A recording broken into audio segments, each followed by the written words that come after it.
this is Coach Tim, and welcome to episode 2 of You-niversal Upgrades, where my daughter Yaelle and I discuss various books and topics that has helped us grow personally, whether it's body, mind, or spirit. And today we're going to be talking about fats and what kind of fats are harmful and what are helpful to our physical health. Specifically, we'll be diving into Dr. Cate Shanahan's books, Deep Nutrition and The Fat Burn Fix. So I hope you enjoy this episode. So today we are beginning our conversation, the first episode where we dive into specific books and topics. So we'll be talking about works by Dr. Cate Shanahan, particularly Deep Nutrition and her latest book, The Fat Burn Fix.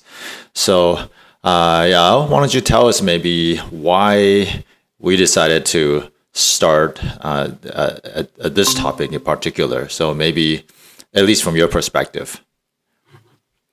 Yeah, so I just like her books. These were her Deep Nutrition book was one of the first books I went through on nutrition, and I think it gives a pretty comprehensive picture of nutrition.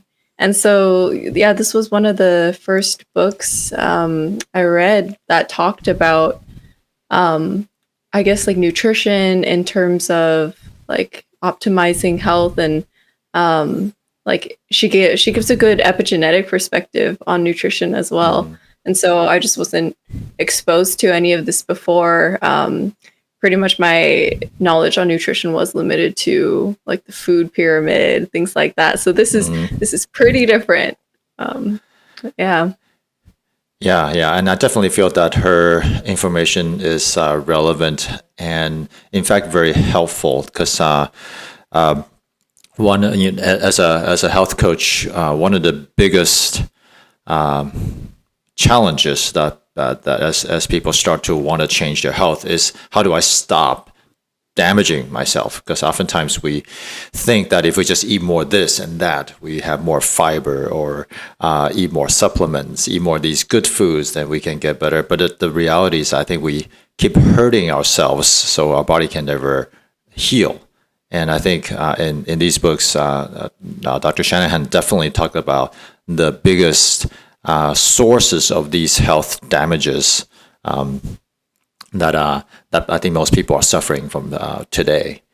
So maybe we can just dive into what she talks about, so I think one of the first things that she pointed out is how the chronic disease is really the modern day challenge. It's not so much the acute injuries, or we have great medicine for that, right? If you get a cut, or if you even need an organ transplant, we can do that. But it's the chronic diseases. So what are those in your perspective? What are these long-term chronic struggles, and what is the difference between maybe the acute and the chronic? Yeah, so chronic diseases, people also call chronic diseases like modern diseases. They're like diseases of the modern, like westernized world. And these would include things like diabetes, like type 2 diabetes, hypertension, cardiovascular disease. And I guess these, you can contrast them with acute diseases, in the sense of acute is just short.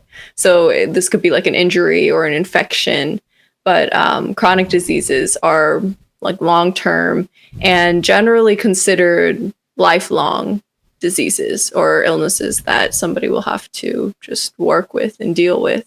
And so one thing that she points out in her books is that there are a lot of advances in medicine, but the chronic diseases are not being addressed very well, and they're starting to affect people at younger and younger ages. So diabetes used to be something that was just like adult onset diabetes, like it was something that affected just older people, but now, and like more nowadays, it's affecting younger and younger people, even children. So yeah, and in fact, most of the clients that come to me for solutions for health coaching is really to address chronic diseases like type 2 diabetes, or just inflammations that would never go away, and you can always see it on their face, on their skin. Right. So and then they take all kinds of medicines, and it just gets worse and worse. Like they have to increase their insulin dosages and so forth. Yeah. So from Dr. Shanahan's perspective, it is the diet. It is a diet. It's not so much just your natural genetics that is triggering these things. Yeah. So what's wrong with the way most people eat nowadays then? I think the major things, the major associations or trends you can see is that it's the standard American diet or more westernized diet with a lot of processed foods, or with like a lot of fast food restaurants and stuff like that. Like countries with these, or with a lot of processed foods, or with access to processed foods and fast foods, tend to have a lot more chronic diseases. And that's one thing you can see with a lot of countries, like third world countries. Once the like McDonald's and other fast food restaurants or access to a lot of processed foods are introduced to the country, the chronic diseases rise. And so so now you're studying nutrition in school, right? So how would you say the information you're learning from school in terms of what they teach you, what is healthy diet, how does that line up with how most people eat nowadays still? Because I think we've been seeing the food pyramid, and now it's like the My Plate for a long time, right? So would you say what you learn in school that line up pretty well with that, and also does it line up with what people are actually eating? So I think that, pretty much what I'm taught in my, in the standard curriculum for dietetics, it does surround just the My Plate, and it's pretty consistent with the American dietary guidelines, and like the other, like American Heart Association, like Diabetes Association, all of these organizations will they will promote like the My Plate recommendations. It's just the standard dietary guidelines, and so it's moved on from the food pyramid. My Plate is the new symbol, but yeah, this diet is has it emphasizes fruits and vegetables, and I think that's one of the things that we're taught a lot, to add servings of fruits and vegetables, and in general to decrease processed foods and excess sugar. So I think that is a good thing, but we're also taught to limit cholesterol. For a while, it was a recommendation to reduce fat, all like total fat intake pretty severely, and that's something that has changed. So now the dietary recommendation for fat intake as a percent of your total calories isn't so low, but it's still a recommendation to reduce, or to pretty much really limit saturated fat and trans fat. And so those fat groups are pretty much linked together or associated together, or they're always talked about together.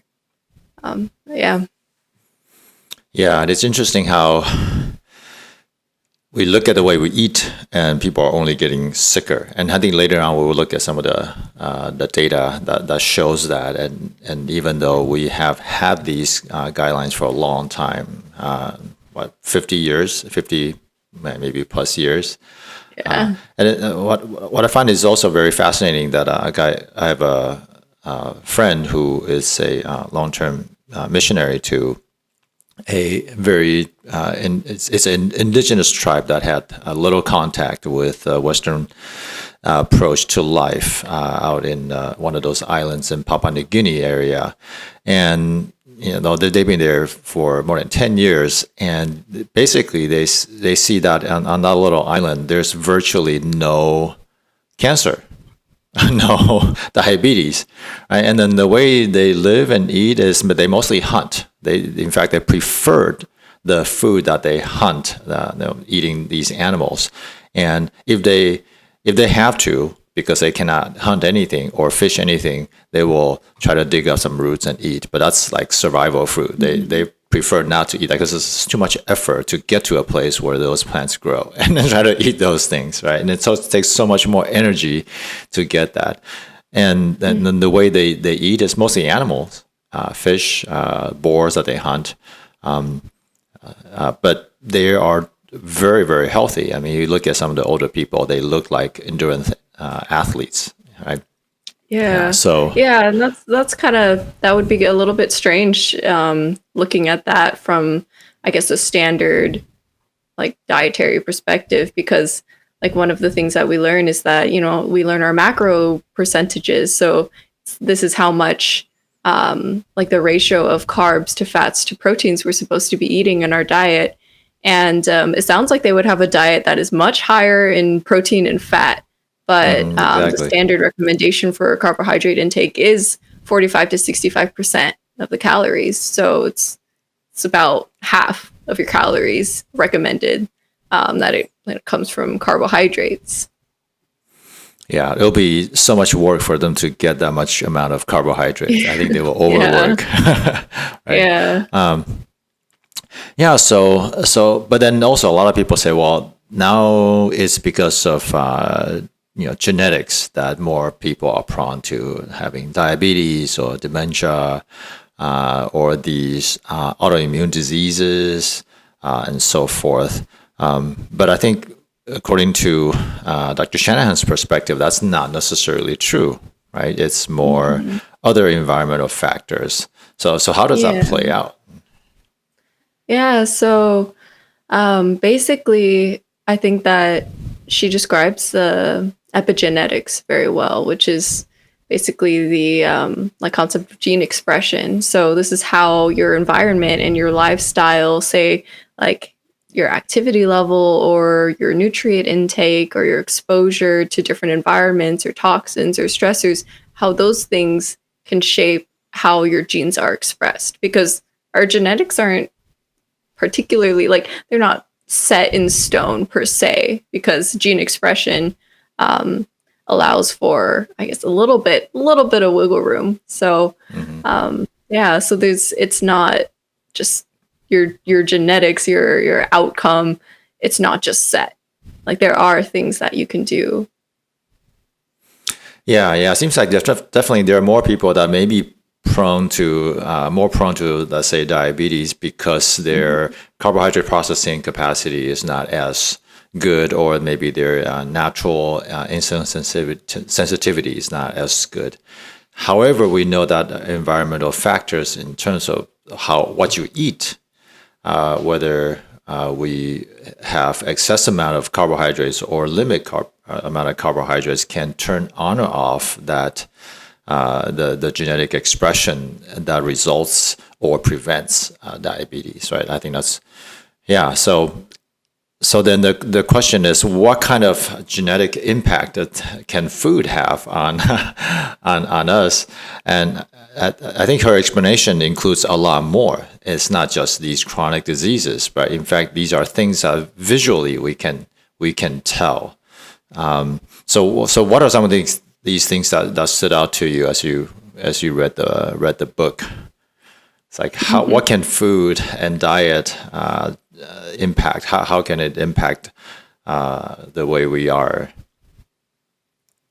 Yeah, so she talks about a lot of things in that. One example she gives is how fetal alcohol syndrome can impact a child's, an infant's appearance. Like, you can see different specific traits or patterns in like the face that in these infants.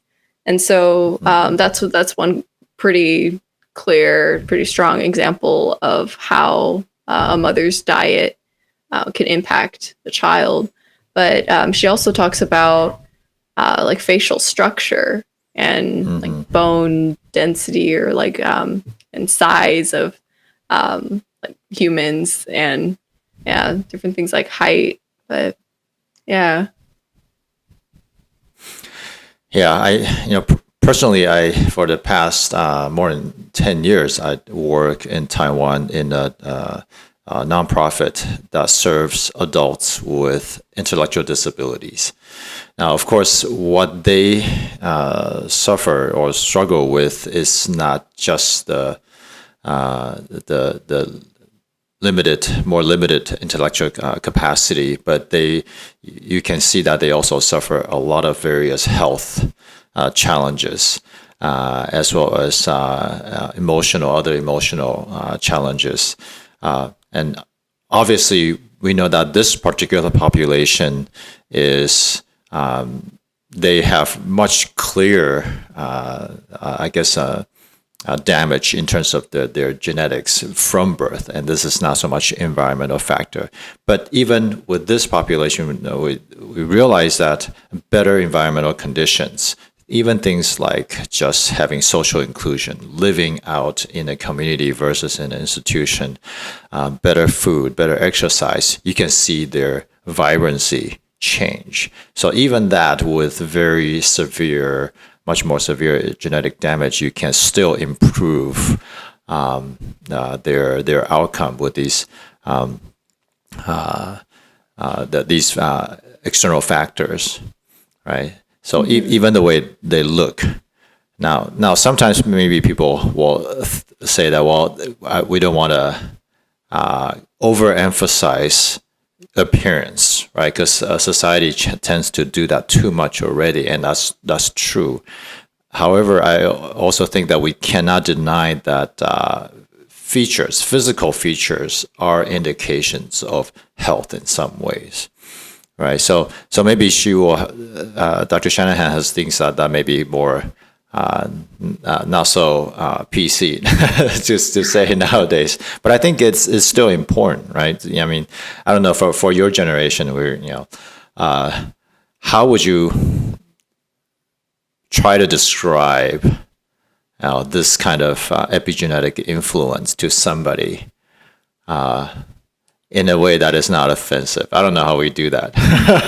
So maybe we can try. Yeah, I wouldn't know. Epigenetics is so broad, though. I think that this area of it where she talks about appearance, that's a little bit harder to describe. But I do think that it is true to an extent. I think you can see the state of somebody's health on the outside, and I think there are like indicators of that. And I think that I guess like it is a type of signaling, and maybe it's subconscious, but like one thing in particular she talks about is symmetry. And so like in general, humans do seem to be more attracted to more symmetry.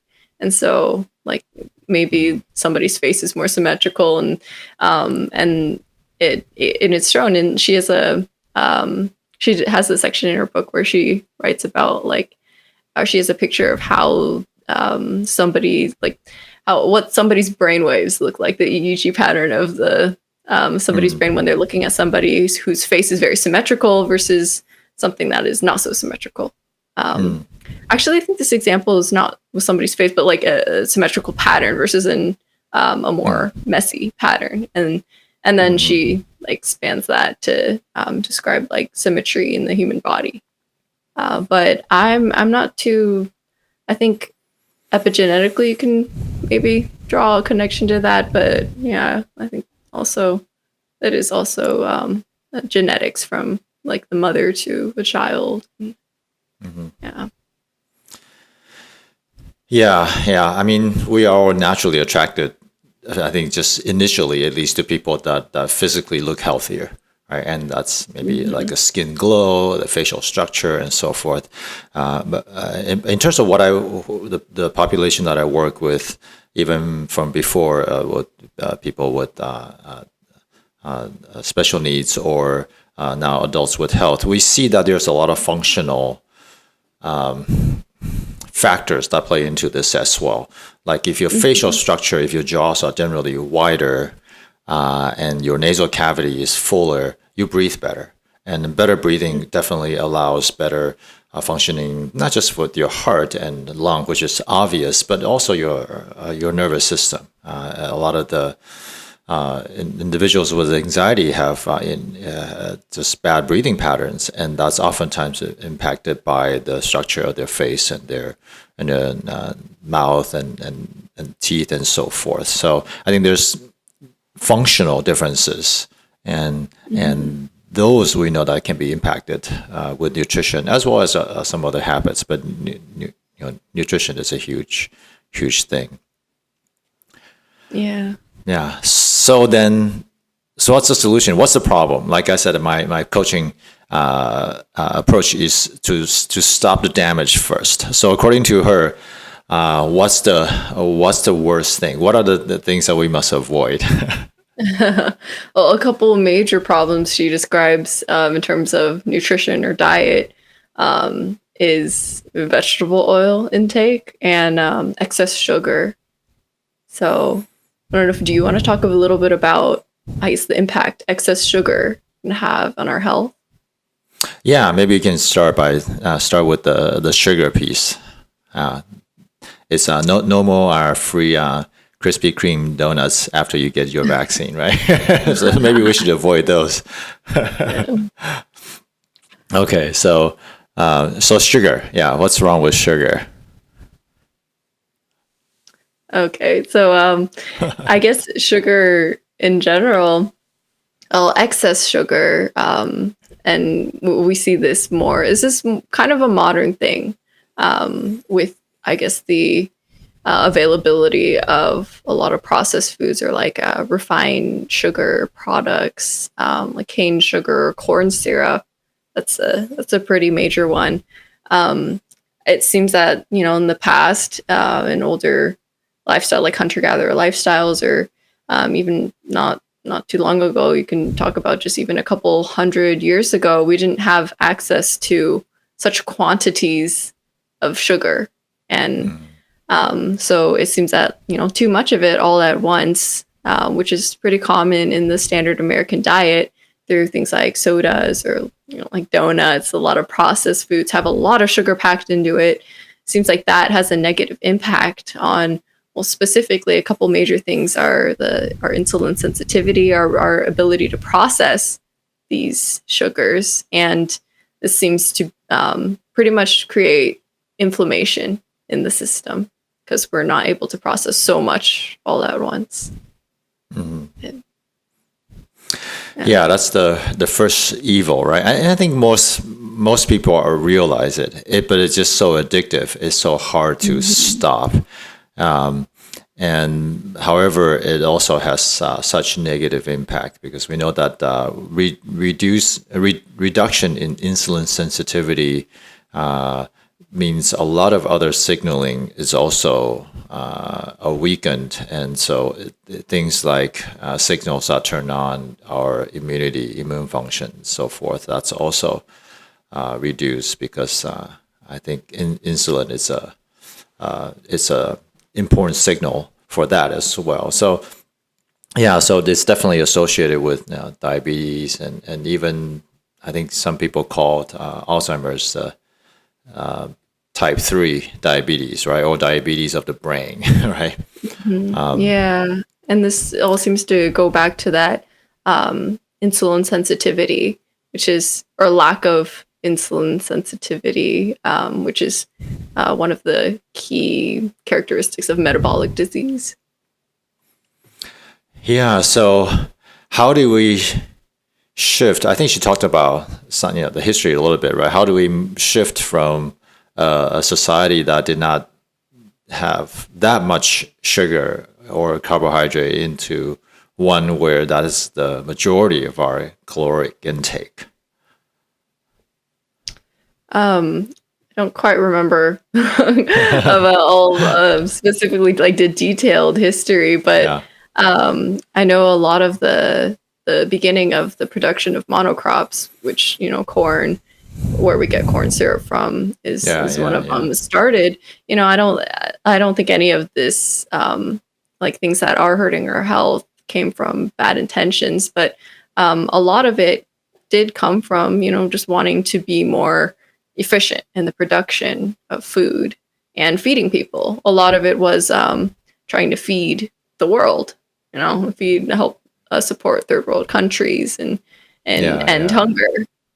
Yeah. So a lot of it was that. And then a lot of it then became, processed food companies. And I think that, we just didn't realize for a long time how harmful a lot of these processed foods can be. Yeah. Yeah. And I think on the flip side of that is that we become much more fat phobic, right? So I know that you prepare some more content to share here. So maybe you talk about now that we move into more carbohydrate, more sugar, and then at the same time we kind of avoided fat because we thought fat is what made us fat. In fact, I did that for a long time. Back when we were still living in the States, I did the P90X program, and then started to cut out all the fats and eat only egg whites and threw away all the egg yolks. I couldn't believe how many egg yolks I threw away back then, right? Mm-hmm. Right. So so how did that come about, and what's the damage in that, I think? Yeah, so a lot of it, I guess, when we shifted more towards sugar, that was a lot from majorly influenced by a fear of consuming fat. And so so this is a picture from, or a little figure from her book Deep Nutrition, where she talks about studies or research from Ansel Keys. So Ansel Keys was a physiologist. He was active around doing a lot of research in the 1950s. And he played a major role in shifting, I guess, how Americans thought of fat. And so he really linked saturated fat and cholesterol with cardiovascular disease. And we can still see that in our dietary guidelines now. We're very afraid of saturated fats and cholesterol.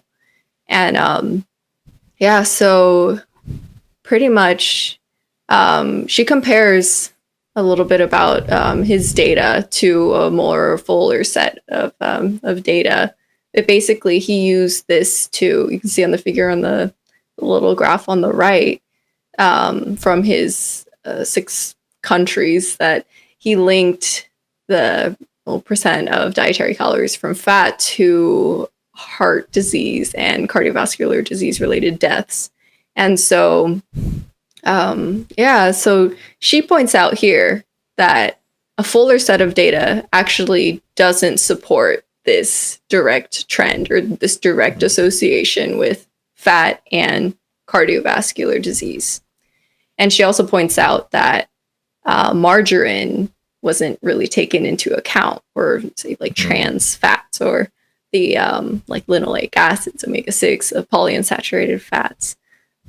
So she says that, margarine should be taken into account because this is another factor that could be responsible for this trend, because the countries with the higher deaths and higher fat intake, like the US, England, Canada, and Australia, also had the highest levels of margarine consumption.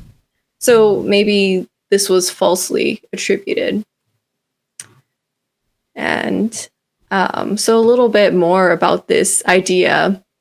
This is the diet heart hypothesis. So this is the idea that pretty much that saturated fat and cholesterol is linked to cardiovascular disease and the deaths. And so we can see that this whole idea is that the replacement of saturated fats with vegetable oils in the diet will influence a decrease in cholesterol levels in the blood.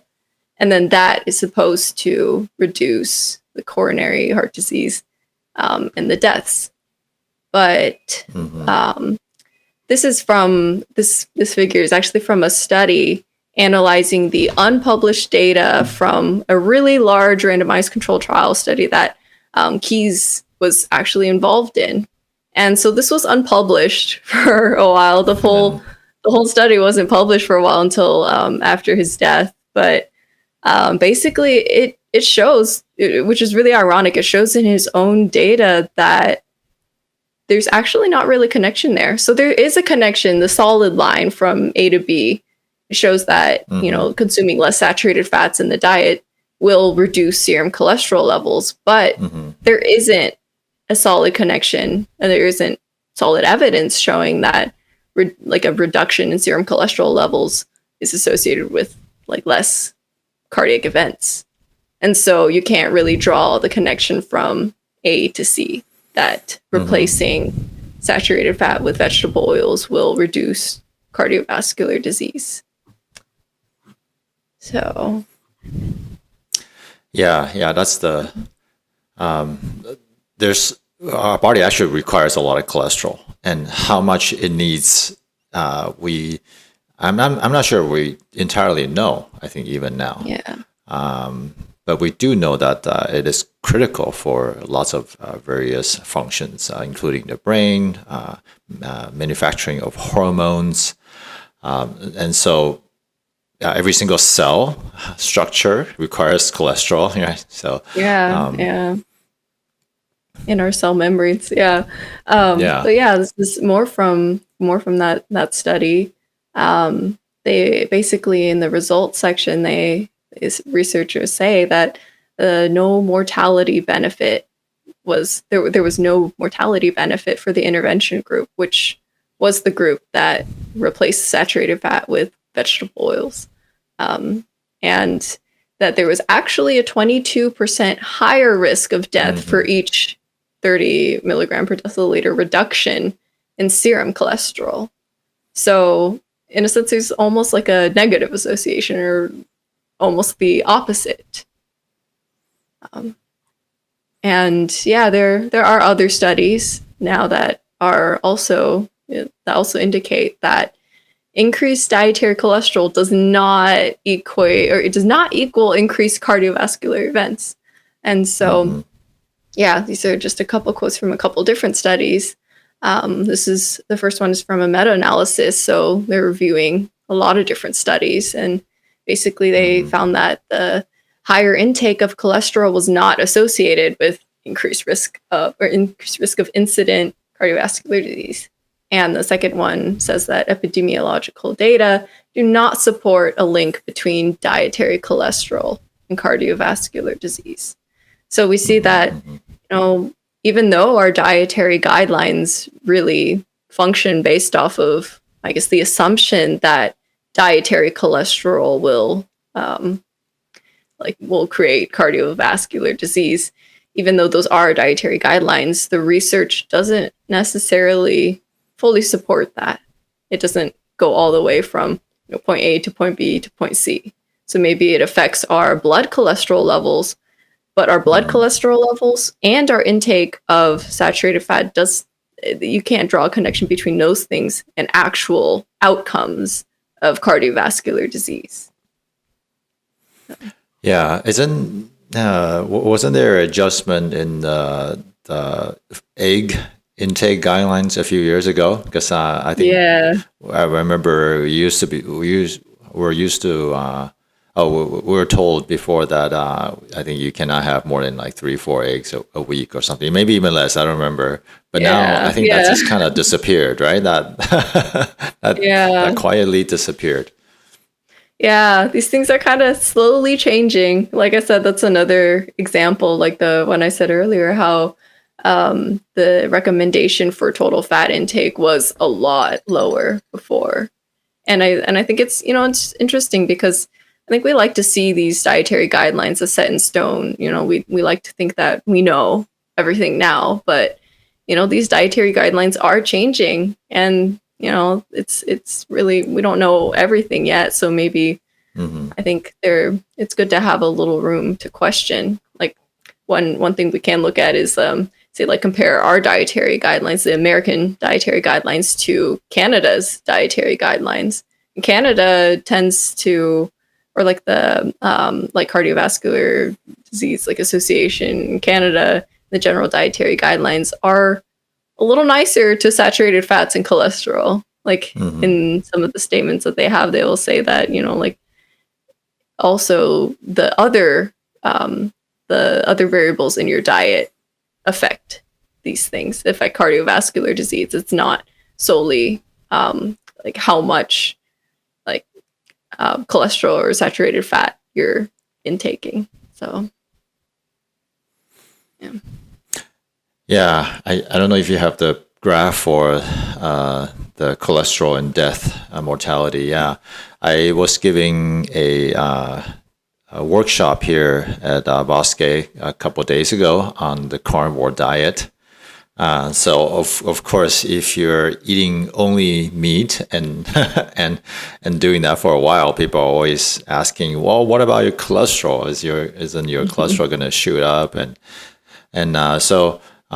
So the graph on the right is I think the study was took place a while back, 2005. On the bottom it says it's 164 country data, and so on the vertical axis is the mortality rate, and the horizontal axis is the level of total cholesterol, right? And if you look at the blue line, that's the most the clear line on top, you see that the lowest mortality rate is it's a relatively high range. If you look at where it intersects, it's about 200 to 240 milligrams per deciliter of total cholesterol. That's the lowest mortality range. And so when I showed this graph, and people were pretty shocked because they were all told to get on some sort of cholesterol lowering drug if the total cholesterol hits 200. Right. So the question is then, if there's a higher mortality rate, lower than, and it's pretty dramatic too, lower than 200, why are we trying so hard to lower our serum cholesterol, right? When our physiological functioning requires a healthy amount of cholesterol. Of course, excessively high, I think, can also be problematic. So it's not that, it's just you don't need to care about your cholesterol, but I think maybe there's more to the cholesterol story than just the numbers. Yeah, I think this is also a result of like jumping to conclusions based off of observational studies. So in observational studies or epidemiology, we see a lot of correlations or connections. They're not like clinical trials where we basically just like we have multiple groups and then test one group. It's largely observational. So it's hard to account for all the other variables if you're trying to measure a couple things. So I think that, one of the ways we run into trouble is jumping to conclusions based off of just correlations. Yeah, so if cholesterol is not so much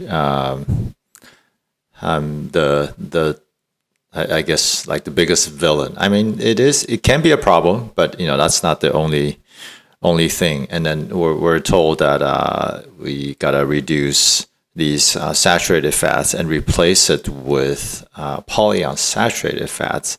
Does that help at all? That's the question, right? And I think Dr. Shanahan, in fact, is pointing out that in fact polyunsaturated fats it's what is causing even more of the damage. I mean, maybe even more than carbohydrates and refined sugar. I mean, we know sugar can be a problem, and excess carbohydrate can be a problem. But I think she's pointing out that the wrong kinds of fats may be even more problematic. Mm-hmm. Yeah, and that's pretty crazy because it's the opposite of what we're taught, or that's the opposite of what the dietary guidelines recommend. That it recommends that we should reduce cholesterol and saturated fat, and increase vegetable oil or polyunsaturated fat intake. Yeah, so maybe we can dive into that a little bit. And so I will share about the next few slides for a while. And now this is not our own creation. We did not create these slides. This is taken from Dr. Chris Knob's presentation. And he did much more extensive study in terms of the impact of omega-6 linoleic acids. And there was a really good podcast conversation between Dr. Paul Saladino and Dr. Chris Knob. And so this is from that. And from the first slide, we see that first of all, because of the increase in the consumption of these seed oils, right, of linoleic acid, the buildup of these kind of oil in our adipose tissues and our fat tissues also increased dramatically. Right, so we know that this kind of oil became popular even before the 50s, but I think it really took off partly because of the war and the aftermath of the war. Now you have all the capacity to produce all these corn and soy. So what do you do? So you make more of these oils, and so the buildup of these fatty acids in our tissue, in our fat stores, increased in 59 from 9.1% to 21.5%. And the latest figure that I read is something closer to 30% now. So 30% of our fat tissues, from whatever fat you accumulate in your body, is composed of these these omega-6 linoleic acids, and this. We can see a high correlation with the modern diseases. So if you look at the next slide, so obviously this is just that. Okay, so the increase is correlated with vegetable fat or oil consumption, right? Before 1900s, is very, very low, and in the 20th century. And especially the past 7 years or so, it increased dramatically. And in the next slide, we'll see a correlation between that and obesity. Right, so we know sugar is correlated with obesity, but I think we didn't realize that maybe even before the problem of carbohydrate is the problem of the seed oil, because we also see a correlation because after we realize that carbohydrate may be a problem, or especially sugar may be a problem, people start to cut back on sugar. So our sugar consumption has stabilized, and in fact, many people are avoiding sugar, but the obesity rate is still increasing. Right. So in this graph, we see sugar consumption, in fact, reduce, but obesity hasn't. And that's what's really interesting in Asian countries, because you lived in Taiwan for many years, and Taiwanese people are always saying, "Oh, that's too sweet. That's so sugary." We should. Yeah. So people are avoiding sugar, but these cheap vegetable oil is everywhere in our food. Where you go to restaurants, people eat out a lot because it's so convenient here in Taiwan. Every street corner has tons of little eateries, and you can not just like Uber Eats and Food Panda. Basically, you can, and 7-Eleven, right? You just walk downstairs from your apartment, there's food, and it's all cooked in these oil. And so the prevalence of this kind of oil is driving up not just obesity, but diabetes. These rates has been increasing dramatically, even though Taiwan has one of the best healthcare systems in the world. But these kind of problems are only increasing. And so, and Taiwanese people are not particularly crazy about sugar. They always avoiding sugar. So what's the driver, right? That's the question.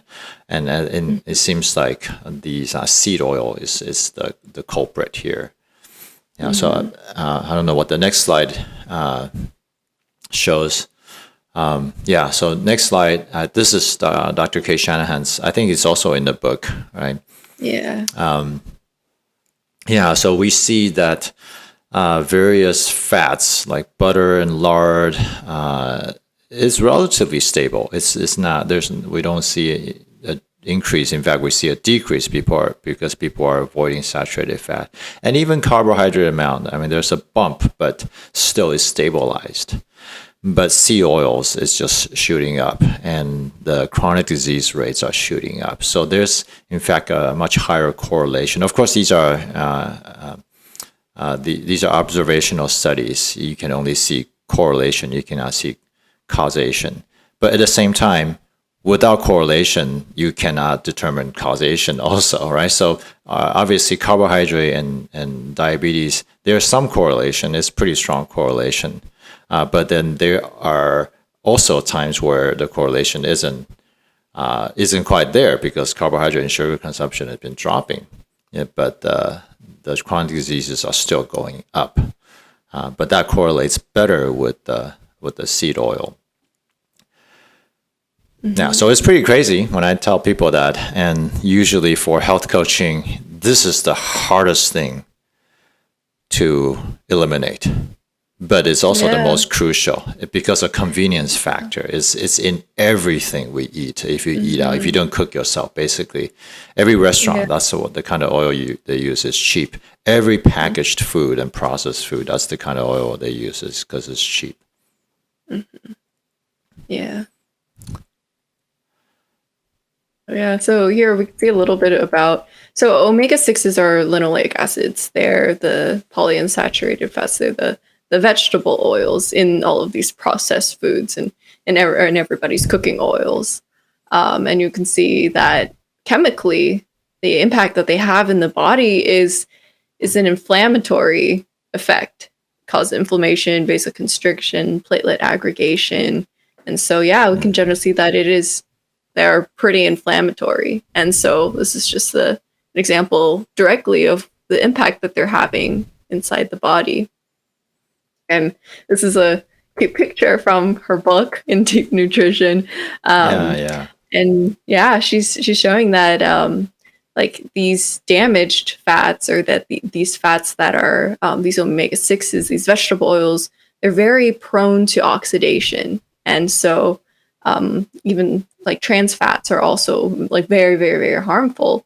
And so these fatty acids, when they're damaged, because they're very easily prone to oxidation and damage, they can pretty much just take up the space and take up the function of the like enzymes, or they can block different processes in our body. So they can really limit things like weight loss, or like our ability to burn fat or build muscle. Like no matter how hard you're trying to calorie restrict or exercise.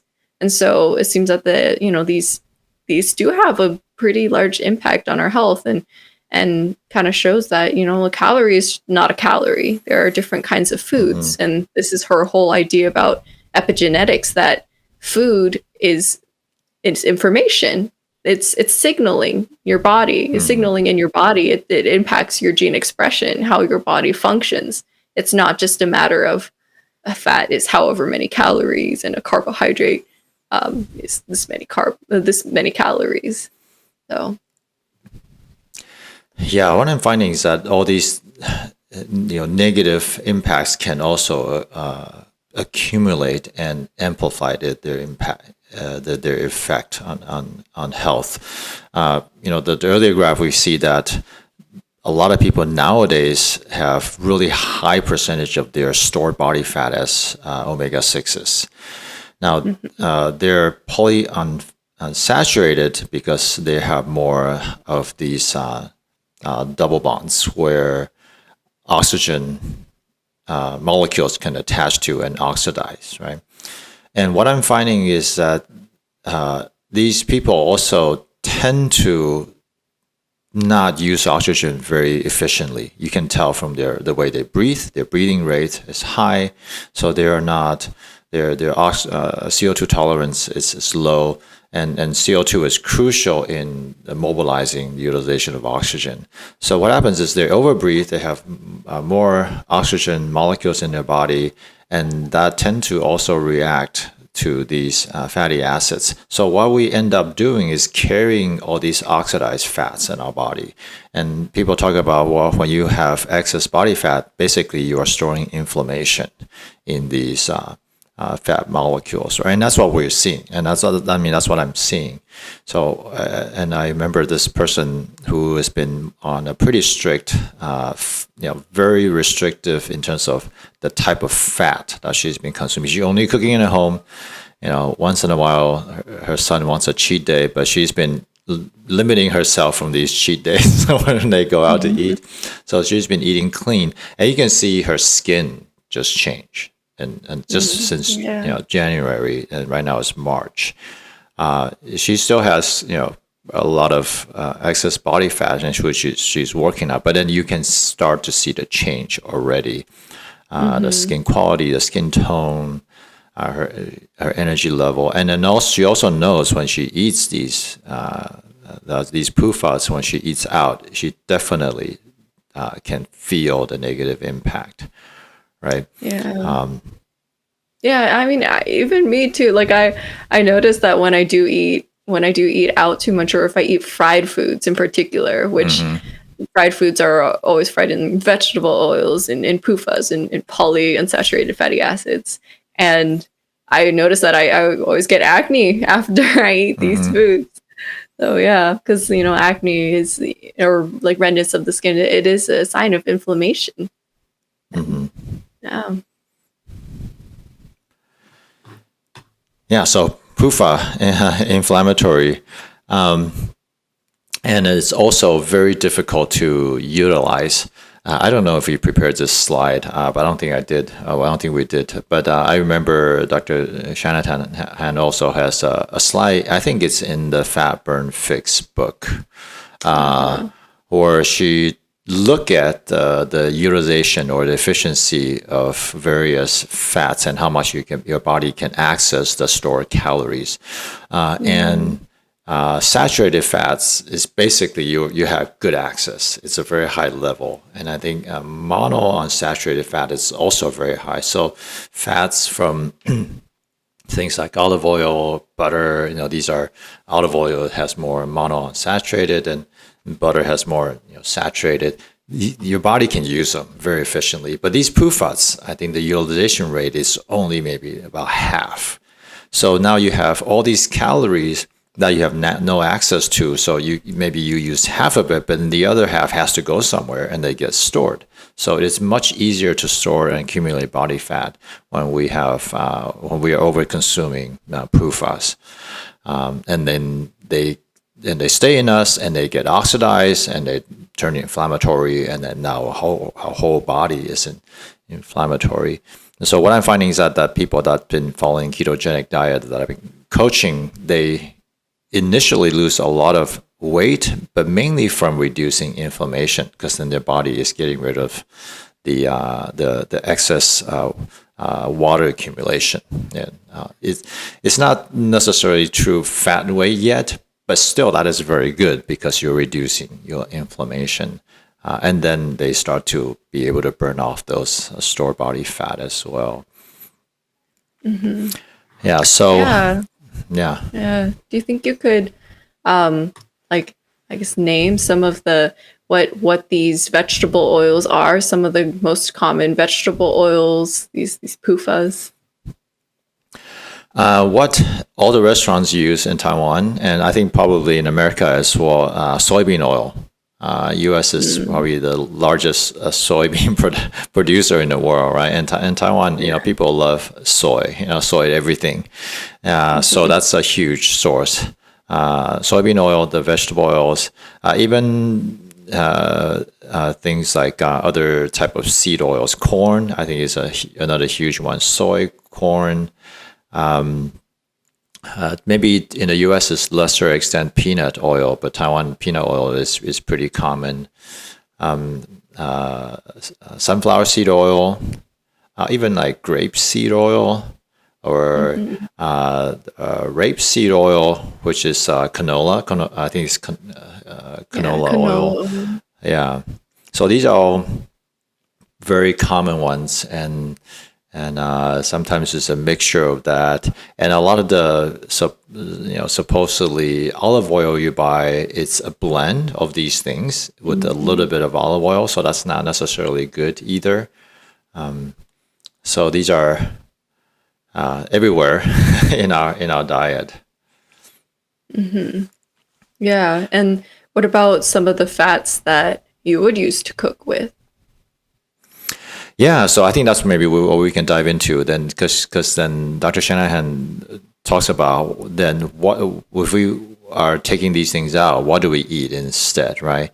Yeah. So fats wise, basically, I would pick saturated fat and monounsaturated fat. So saturated fats are mostly animal fats.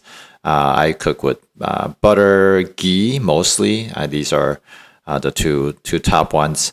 In Taiwan, it's easy to get also get lard because Taiwan raised a lot of pigs, and then they have this method of steaming the fat and extracting the lard that way, so it's less high heat. Even though lard is, we think lard is a lot of saturated, but in fact, lard has a lot of monounsaturated fatty acids in there. So if you can get duck fat, goose fat, those are all good. Tallow, or you can just get cook your bacon, or even just cook your bacon and keep the fat, or cook your fatty pieces of beef and keep the fat. We oftentimes use that. Coconut oil is another one that is very high in saturated fats. So generally, you are able to cook with these.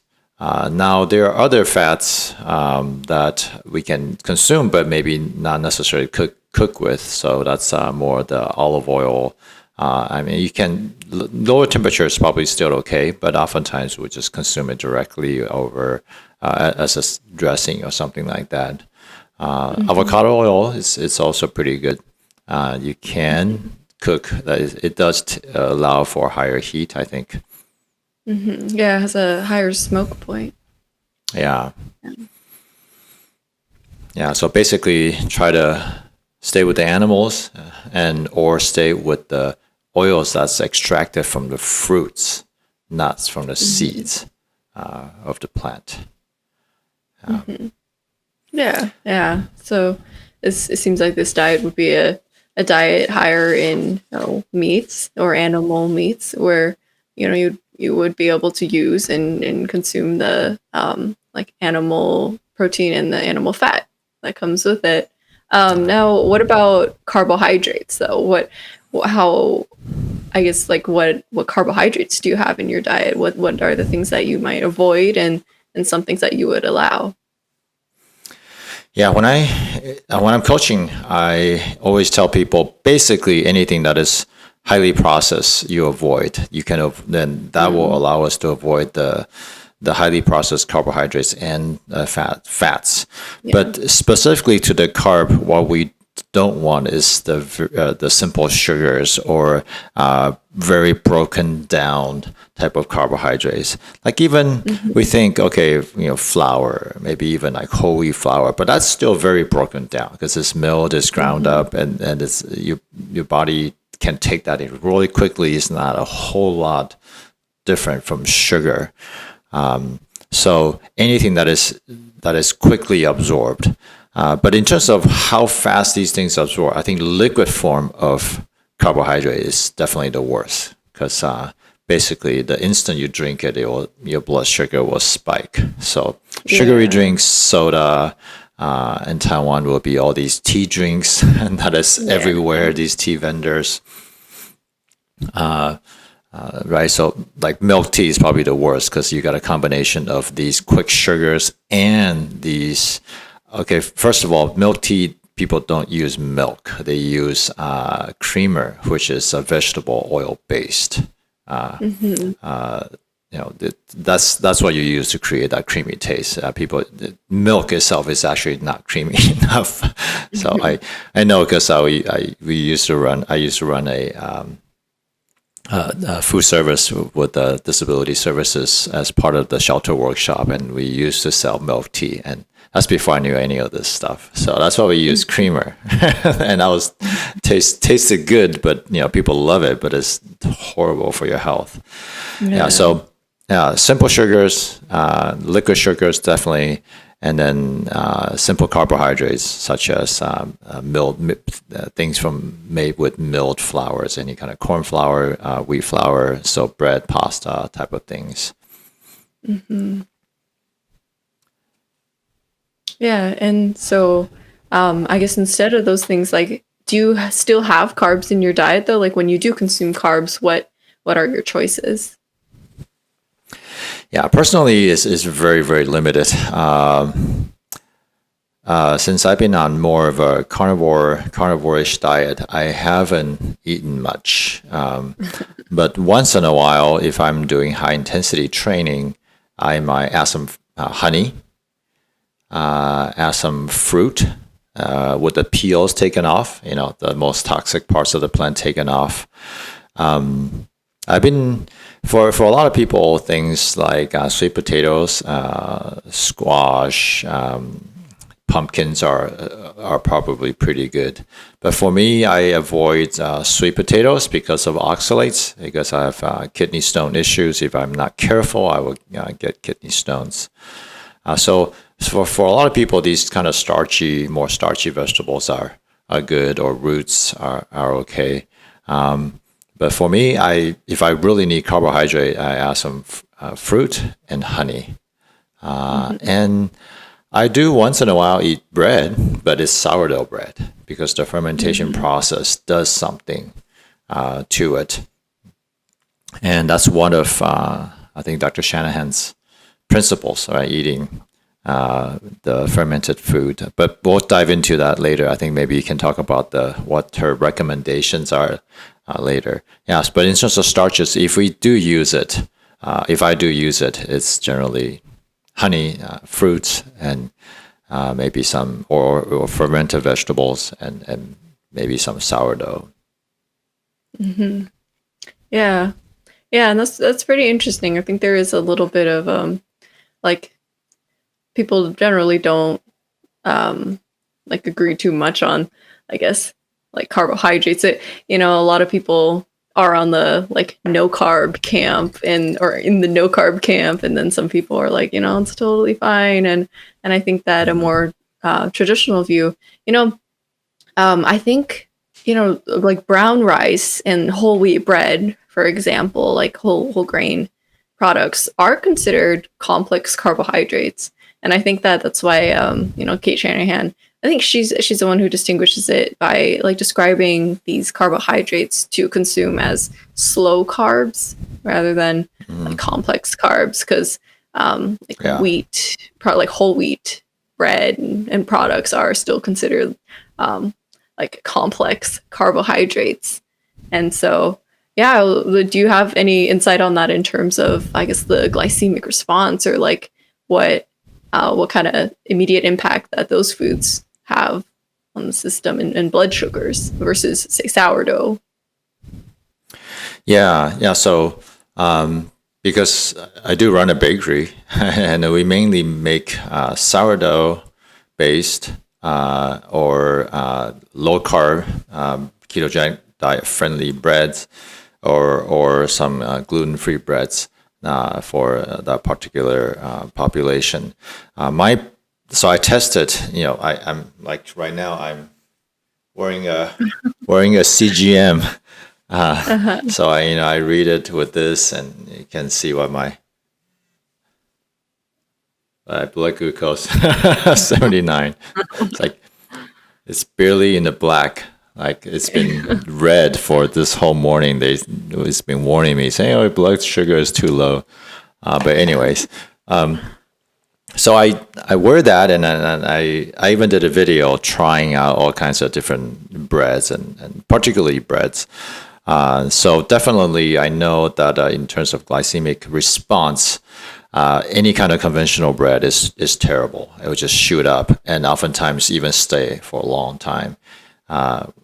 I'm not diabetic or anything, but so it still comes down pretty quickly. But compared to sourdough's level is barely in any bump, and it just kind of just comes down to in the 80s range, 70, 80s range. So there's a huge difference. And that's true for a lot of people as well. So I think part of it is because our blood glucose response obviously react to carbohydrate, but it also responds to other stressors. So if there are other toxins in these plants, our body can also react to that. We know that sourdough process breaks down a lot of the gluten and the phytates, which can be, for many people, considered toxic to their system. They're not able to break it down. So you would have some sort of even higher blood sugar response to that as well. But also it tastes sour, so a lot of the sugar is already also broken down. The simple sugar in the bread is broken down already, so you have more level response. Sourdough is about the only bread that I eat because that's the one with the most stable blood glucose response. I tried like the 7-Eleven bagels, these Taiwanese pastry breads, the pineapple breads or whatever, the red bean breads. Even with a smaller amount, lesser amount, I get a bigger sugar spike. I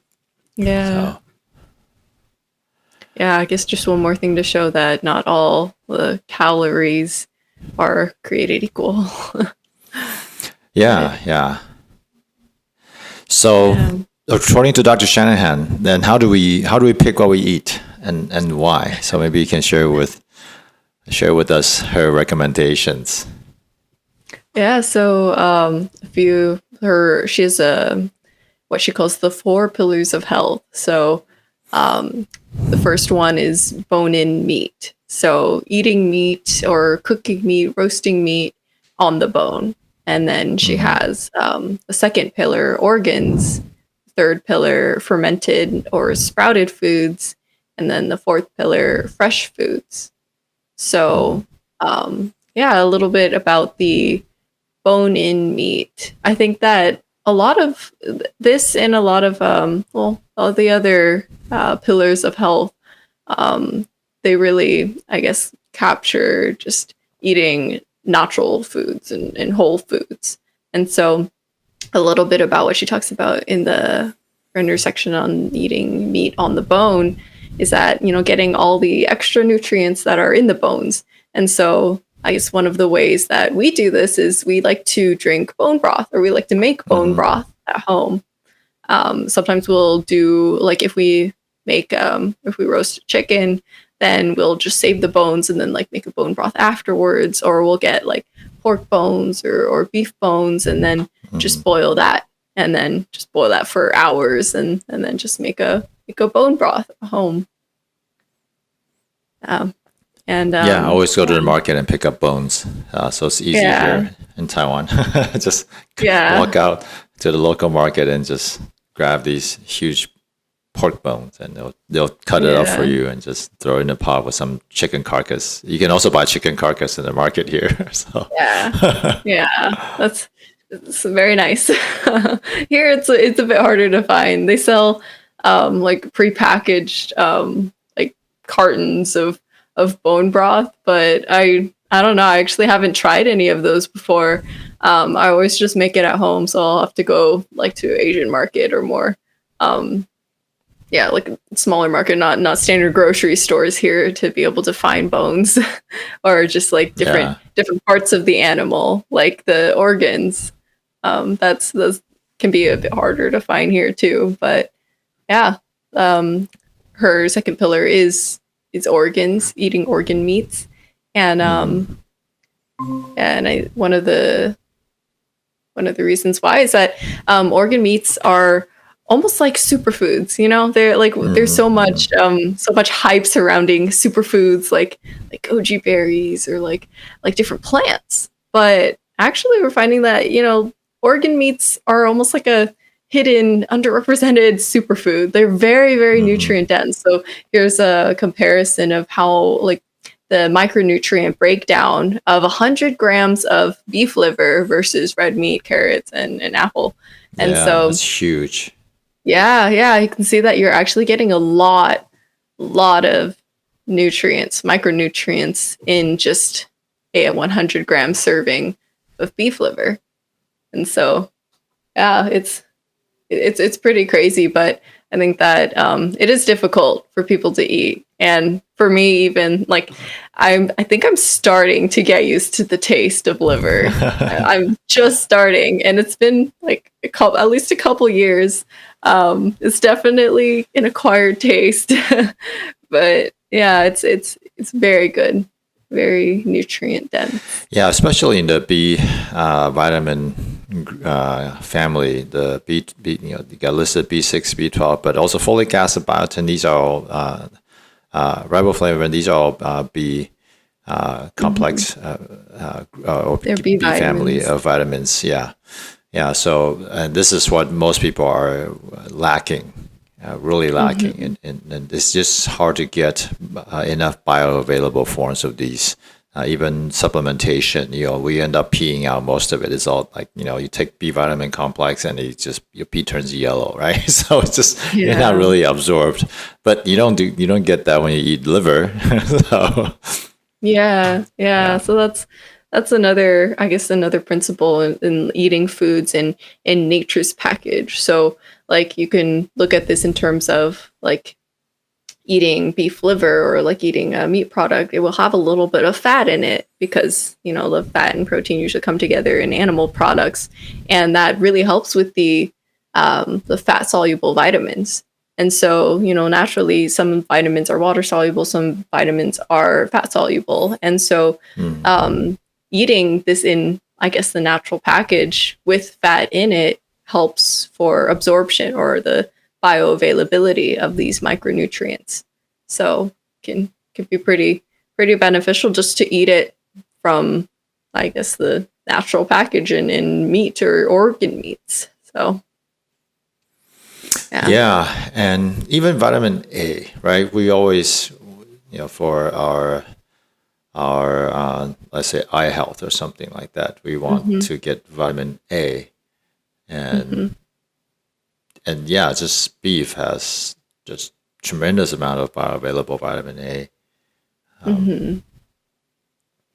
Yeah, organ meats and heart and so forth as well. I think heart is very rich in coenzyme Q10. Right, eating heart for your heart health, right? Because oftentimes people take CoQ10 supplements for their heart. Well, you can eat a heart and also get very much bioavailable ones. And so I guess moving on to the third pillar, which is fermented foods. So this can really help like your gut bacteria or like digestion, but also just the like absorption or just digestion of these foods, because sometimes like if your gut is not in an optimal state, these foods can be kind of difficult to break down or digest. And so you can kind of almost think of it as like these, if you're eating fermented foods, it's already processed a little bit in the bacteria that, fermented the foods. And so fermented foods could include like kimchi or like yogurt, like kombucha or even sourdough. These are all fermented foods. So what do you do to get these? Well, I like to eat kimchi. I like kimchi. And like yogurt, I eat yogurt too. And if I go to Asian market, then like sometimes I'll get like natto too, like the soy, like a soybean, like a fermented soybean thing. Or you could also get it through sauerkraut or so. And they're not too difficult to make. Yeah, they're not too difficult to make either. So do you want to talk about if any of the foods that you've made, any of the fermented foods? Yeah, if I'm more on task, I would usually try to make some sort of yogurt. It's very easy to get kimchi here because there are a lot of authentic kimchi that people ferment. I just call them, and then we get it delivered, free delivery, and you'll get these jars. So that's pretty easy. Sourdough we make downstairs in my bakery. So natto, it's also easy to get in the Japanese supermarkets here. I think in Asia in general, it's pretty easy to get these authentic, real fermented foods, not just people adding the flavor into these foods. So I guess that's the one caveat. Just be careful what you get, and it's in fact fermented. Yeah, I think it can be a bit tougher here in the US. I think yogurt is a pretty solid choice. You can make yogurt at home too. Most people, I don't think they do, but you can buy a yogurt machine or yogurt maker that keeps the mixture at a consistent temperature and just make it yourself. You can read up on it. It's not too difficult. But yeah, you can do that. Kombucha is pretty easy to make too. I guess the only thing I would look out for is the sugar. Like there can be a lot of sugar in it. So just watch out for that when you make it. And you can get a SCOBY, like the mother or the base of the kombucha pretty easily. Like I think I got mine just off of Amazon. Like I think I just ordered it on Amazon and in a package. But yeah, so you could make kombucha. But yeah, I would just watch out for things like I guess like chemically made fermented foods. So they're not really fermented, but it's like artificial, like just to make it sour, or just to the taste there. A lot of like sauerkraut isn't actually fermented. It's just like flavored. And so, like a sauerkraut would be a good source, but just make sure it's actually fermented. Sourdough too. There are a lot of fake sourdoughs. yeah. But so I guess that's fermentation. And do you want to talk a little bit about sprouting and like the different like things that you've used to sprout or to bake bread with? It's much more difficult to do this sprouted grains here in Taiwan. I know that in the US, there's that Ezekiel bread, which is pretty popular, and so they do try to sprout those.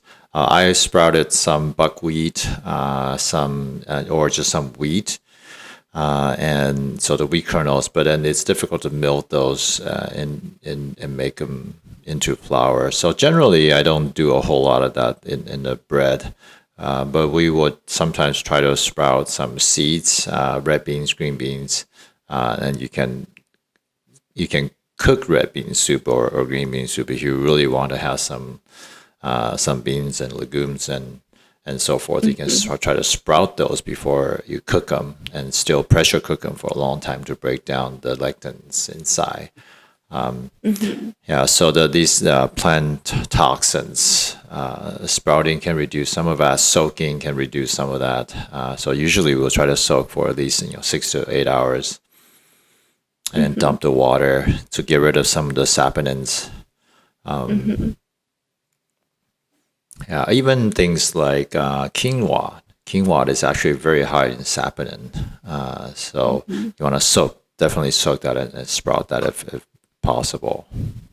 And so I guess you could say that the sprouting foods or fermenting foods is a natural way of like processing them a little bit and almost like neutralizing these like compounds and these like chemical defenses that these plants and the seeds have just innately built in.